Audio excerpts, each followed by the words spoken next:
You're listening to the Chapter a Day Bible Study. I'm John Stange, and today we're in Genesis 47. Joseph manages the response to the famine. Genesis 47 shows us God at work in places that feel practical, political, and deeply personal all at once. There's no dramatic miracle recorded here. There's no sudden reversal of fortune or really anything like that. Instead, we see God keeping his promises through provision and wise leadership and steady faithfulness across generations. This chapter reminds us that God doesn't stop working just because life settles into routines. It also points us forward to Jesus, the great provider and Savior. The chapter opens with Joseph presenting his family to Pharaoh. He introduces 5 of his brothers and then brings his father Jacob before the ruler of Egypt. Joseph is careful and intentional. He wants his family settled in Goshen, a place that will allow them to remain distinct and continue their way of life. And Pharaoh agrees, saying in Genesis 47:6, "The land of Egypt is before you. Settle your father and your brothers in the best of the land." God is honoring his promise to preserve Abraham's family, even while they live far from the land of Canaan. When Jacob speaks to Pharaoh, his words are quite honest. In verse 9, Jacob says, "The days of the years of my sojourning are 130 years. Few and evil have been the days of the years of my life." Jacob doesn't sugarcoat his story. He acknowledges hardship, grief, and struggle. Yet his life has been a journey under God's care. Then we're told something remarkable in verse 10. It says, "And Jacob blessed Pharaoh." The aging shepherd blesses the most powerful man on earth. This reflects God's promise that through Abraham's descendants, blessing would come to the nations. That moment also points us toward Jesus. Jesus didn't arrive with political power or visible authority, yet he brings blessing to kings and common people alike. Through him, God's grace reaches far beyond expected boundaries. The focus then shifts back to Joseph's leadership during the famine. Genesis 47:13 tells us, "There was no food in all the land, for the famine was very severe."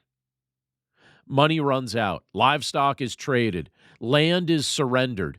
Eventually, the people themselves place their lives under Pharaoh's authority in exchange for survival. Joseph manages this process carefully. He preserves life while strengthening the kingdom. What's striking is how the people respond. Verse 25 records their words, "You have saved our lives." They don't accuse Joseph of exploitation. They recognize that without his provision, they wouldn't survive. Joseph becomes the mediator between the throne and the people. He stands in the middle, administering mercy, structure, and hope. And this points directly to Jesus. Like Joseph, Jesus steps between authority and need. We come to him spiritually bankrupt, unable to rescue ourselves, and instead of turning us away, he offers us life. In John 6:35, Jesus said, "I am the bread of life. Whoever comes to me shall not hunger." The surrender we make to Christ isn't forced. It's a grateful response to salvation.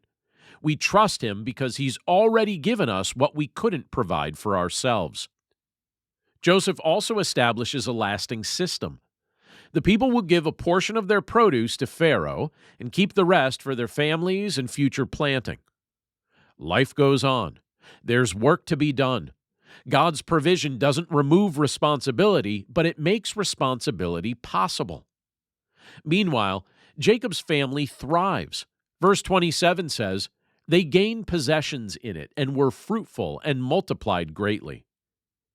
Even in Egypt, God keeps his covenant.